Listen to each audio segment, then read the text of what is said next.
Buenos días. Hoy en Entrevista a Venevisión vamos a conversar sobre educación. Nos acompaña en el estudio el doctor Leonardo Carvajal, docente universitario, investigador de la Universidad Católica Andrés Bello. Bienvenido, profesor. Buenos días, muchas gracias. Hay una diferencia de criterio entre los gremios y el Ministerio de Educación sobre la fecha en que deberían iniciarse las clases. ¿Por qué se produce esta diferencia de opiniones? Mira, porque muchísimas veces en los últimos años el Ministerio de Educación retrasaba el inicio de clases. En vez de hacerlo el 15, 16 de septiembre, como es la tradición en Venezuela, desde la época de Simón Bolívar, o sea, decía el 1 de octubre, el 10 de octubre, violando, digamos, las normas legales. Ahora quiere el ministro adelantar, ganar una semanita, empezar el 8 de septiembre. Entonces ahí hay una discrepancia en torno a los días hábiles de vacaciones de los docentes. Pero yo creo que hay que pensar en un tercer factor en esto. O sea, no solo es el ministerio que es el patrón, desde el punto de vista laboral, el docente agremiado, sino también en las familias y en los estudiantes. O sea, Venezuela toda la vida tuvo 180 días de clase, mermados por algunas cosas raras, a veces por huelgas, por paros, etcétera.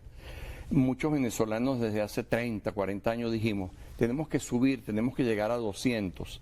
Esa aspiración se cumplió en la Ley Orgánica de Educación del año 2009, que tiene varias cosas que no me gustan, pero que tiene algunas que sí. Una de esas, de las que me gusta, es que el artículo 49 dice 200 días hábiles para la enseñanza. Entonces, ¿cómo se combina eso a la vez con las vacaciones? Entonces, yo digo que en vez de extremar las posiciones, eso se extreman cuando no hay diálogo alguno, que se haga una mesa redonda donde estén representantes de las asociaciones de padres, que las hay en este país, de los gremios y el Ministerio de Educación, y se busque una fórmula para tener más tiempo de enseñanza que se necesita. La calidad ha caído muchísimo, todo el mundo está de acuerdo en que ahora nuestros muchachos saben menos de cosas básicas. Entonces, bueno, más días de clase. No es de gratis que los japoneses sean muy avanzados en muchas cosas. Cuando nosotros hemos tenido 180 días de clase, que se perdía a veces 20, 30 de eso, los japoneses siempre tuvieron 220 días de clase al año y la tenían desde las 8 de la mañana hasta las 5 de la tarde. Entonces, claro, por eso nosotros no le vendemos ningún vehículo Guaycaipuro y ellos sí nos venden todas las marcas que ellos tienen de carro, por ejemplo, porque la gente estudia más, los docentes están sobre esos muchachos preparándolos. De manera que yo en principio estoy de acuerdo con ganarle tiempo al tiempo. Además, siempre se ha perdido en los años anteriores, ganarle y tener una semanita más, pero al mismo tiempo buscarle la vuelta para que eso no signifique que las vacaciones de los docentes queden significativamente mermadas. Profe, ¿y cómo se encuentran en este momento, digamos, el plantel de docentes, de maestros en las escuelas públicas? ¿Cuántos profesores hay? ¿Cuántos profesores hacen falta? ¿Cuánto está ganando un docente? Mira, ahí hay dos cosas gravísimas que están combinadas. Esa última pregunta tuya, ¿cuánto está ganando un docente? Yo no digo qué salario tiene, porque para mí lo que reciben propiamente no es un salario, es demasiado bajo. Pero bueno, reciben un ingreso, lo voy a decir así, de alrededor de $150 al mes. No como dicen algunos exagerados de oposición, que ganan $10 al mes. No, por $10, o sea, no van ni a la esquina. No, el salario es 10, 15, $20, pero tienen un par de bonos que sumados hacen los 150, 160, y eso es fijo, de manera que se computa el ingreso real del educador. Pero a la vez el costo de la canasta alimentaria es por lo menos 3, 4 veces más grande.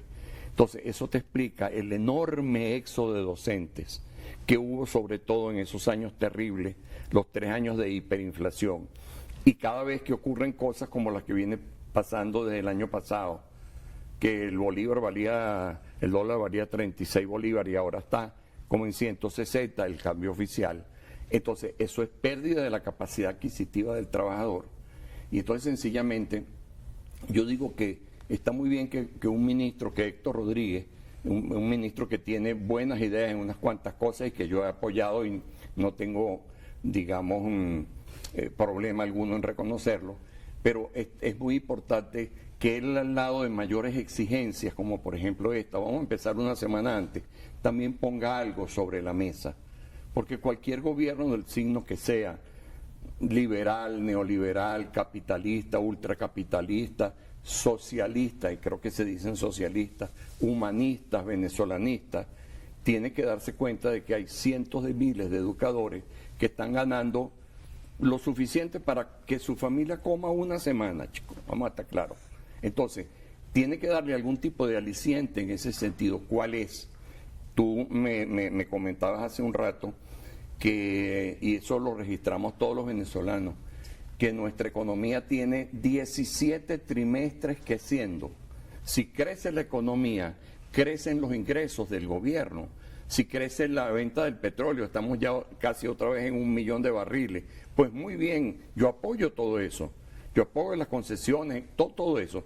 Pero entonces, si tiene más dinerito el gobierno, ¿por qué no le dice a los maestros, mire, a lo mejor le subo $100 más y en años, 2 o 3 años le vuelvo a subir? O sea, dele alguna perspectiva de mejora económica, porque si no, es un tipo de esclavitud muy forzada, que yo creo que incluso el capitalista más rancio, más egoísta, no se atrevería a mantener a unos trabajadores en tan bajo nivel de ingresos por tanto tiempo consecutivo. ¿Y cuántos profesores hay actualmente en Venezuela, por ejemplo, para educación básica, media y diversificada? ¿Cuántos hacen falta? Mira, la cifra que dio el ministro, recordando unas reuniones a las que asistí el año pasado, hace unos meses, eran como 469.000 educadores desde preescolar hasta media. Siempre educación superior lo contabilizan aparte, es otro ministerio. 400 y tantos mil. De esos, los 20 y pico mil maestros que faltan en primaria y los 30 y pico mil maestros graduados que faltan en secundaria. Entonces, cuando uno dice, contrasta eso a veces con algunas cifras muy redondas que algunos han dado y que yo no comparto, porque decir que faltan 250.000 educadores, así redondito, de dónde lo sacaron, quién hizo esa investigación, quién avala eso, nunca se sabe. Entonces, en cambio, los números que da el ministro son concretos, pero yo digo, si hay 24.000 maestros que faltan, lo multiplica usted por 30 niños, es 720.000 niños que en final de octubre del año pasado ya habían empezado las clases, ellos no tenían clase con maestros. 720.000 niños. Es el resultado de multiplicar 24.000 por 30, sencillamente. Entonces, es un número gravísimo. Súmele también los del bachillerato. Entonces, estamos en el orden de 2 millones, porque un profesor de secundaria da varios cursos. Entonces, multiplique 30 por 3, 4, 5, 6, 7 cursos que da. Entonces, un problema muy grave que además tiene que ver con un problema también de fondo, y es el futuro inmediato y el futuro mediato.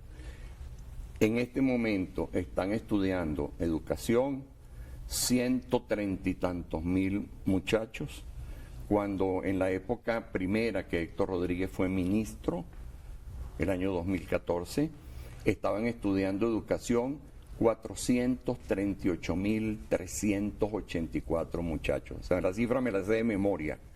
Si usted pone 438.000 y 139.000, se dará cuenta que esta cifra es apenas la tercera parte de los que estudiaban hace 10 años. ¿Por qué? Bueno, por esos salarios miserables. Porque en el año 2014 los salarios de los educadores no eran maravillosos, pero no eran miserables. Profesor, el ministro para la Educación, Héctor Rodríguez, ha planteado la posibilidad de crear la figura de preparadores. ¿Cómo valora usted esa propuesta? Me lo cuenta, por favor, al regreso de la pausa comercial. Nosotros vamos a hacer un muy breve corte. Quédese con Entrevista Venevisión. Ya venimos.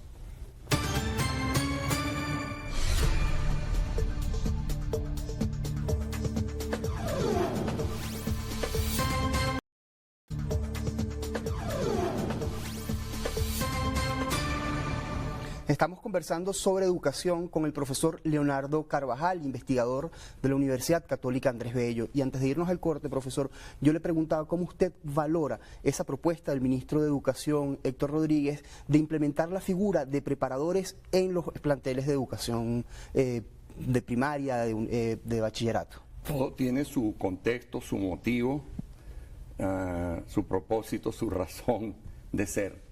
Los preparadores es una figura que conocemos en la universidad. Es el muchacho que aprobó estadística 1 y estadística 2 con 19 puntos y que el mismo profesor de estadística lo invita a ser su preparador con respecto a lo que van a ver estadística 1. Él no da las clases. El preparador es alguien que después de las clases del profesor titular, entonces él hace repasos, clases complementarias, clases de ayuda a los muchachos que no han entendido lo suficiente, que siempre los hay. Entonces son sumamente útiles. Toda la vida lo hemos vivido en Venezuela y en el resto del mundo. Ahora, pensemos eso en secundaria y en primaria. ¿Qué significaría? Muchacho de cuarto año que pueda reforzar la enseñanza de matemática del profesor de primer año. Está bien. Si es un muchacho que además, digamos, lleva buenas notas en matemática. Pero ojo, mucho cuidado si ese muchacho me lo convierte en el profesor suplente, porque eso solo tendría una palabra: piratería, porque él no puede ser profesor, no tiene ni la preparación académica en conocimiento, ni la preparación pedagógica, ni tampoco la edad, que eso también influye. Un día le va bien, pero un muchacho de 16 con muchachos de 13, pues otros 10 días le va mal porque no sabe cómo arreglar el embrollo psicosocial que se suele armar. Entonces hay que tener mucho cuidado. Si se hace en ese sentido de apoyo, de refuerzo, bien. Si no, mira, en este libro que yo escribí ya hace unos 15 años, ¿Quién hizo qué en educación?, yo cuento cómo Simón Bolívar, muy interesado en extender la educación a todos los americanos de aquel entonces, se trajo de Inglaterra a un educador llamado Joseph Lancaster. ¿Y cuál era el método de este señor? ¿Por qué Bolívar se lo trae? Porque él usaba el método de los monitores. Usaba muchachos pilas de los distintos salones para multiplicar las clases del maestro titular que iba de sitio en sitio, porque sencillamente en aquella época había poquiticos maestros. Entonces Bolívar lo veía como una medida de emergencia. Se trajo al inglés, pero después que se trajo al inglés tuvo que soportar las críticas de don Andrés Bello y de don Simón Rodríguez. Y te los leo y con eso yo me acojo a esa opinión. Andrés Bello les decía: los monitores, lo llamaban así, como se llama a los estudiantes más preparados y encargados de enseñar a sus condiscípulos, no están ni pueden estar preparados para instruirlos. Simón Rodríguez decía: enseñanza mutua, hacia muchacho a muchacho, es un disparate. Lancaster la inventó, pero los discípulos tienen que ir a la escuela, los muchachos, a aprender, no a enseñar. O sea, porque estaba muy pendiente que esos muchachos no pueden sustituir al maestro. Profesor, y por ejemplo en asignaturas como matemática, física, química, historia y geografía, que son unas asignaturas muy específicas, ¿cómo está la formación de los docentes? Mira, el déficit allí viene desde los años 90. Hay un estudio de Marixa Barrios del año 96 que muestra cómo justo en esas asignaturas toda la producción de los pedagógicos y las escuelas de educación promedio anual no llegaba ni a la mitad de la demanda promedio anual que necesitaba el sistema educativo. O sea, este problema no es nuevo, este problema viene de los 90, ese déficit estructural en esas áreas. En segundo lugar, eso también se ha repetido, eso también pasaba el año 2014. Héctor Rodríguez, con mucha honestidad, lo recogió en sus informes de la Consulta Nacional por la Calidad Educativa, en la cual participamos mucho. Y ahora igual, en esa cifra que él dio de 57,000 docentes que faltan, en los de secundaria, él puso la lista, yo no me la memoricé, que si 2,000 no sé cuánto en biología, que si 3,000 no sé cuánto en química, que si... Entonces, es gravísimo porque allí, a la vez, en los que están estudiando educación, es una minoría ínfima que no llega al 5%, los que estudian educación, mención química, mención biología, mención matemática. O sea, los estudian en educación integral, en educación preescolar, en orientación educativa, en un montón, hay como 20 y pico de, digamos, de especialidades, pero las más sufridas son las que tienen que ver con las ciencias que llaman duras, bien duras que son y bien duras que la vamos a pasar si nuestros muchachos no aprenden nada de ellas, porque en este siglo XXI sencillamente eso nos condenaría a ser de la cola del montón de naciones que somos, porque no vamos a poder meternos en el tren del desarrollo científico-tecnológico. Profesor, lamentándolo mucho, se nos acabó el tiempo. Gracias por habernos acompañado. Gracias a ti. Conversamos con el doctor Leonardo Carvajal, docente universitario e investigador de la Universidad Católica Andrés Bello. A ustedes, gracias por su atención. Sigan con más de Noticias Venevisión.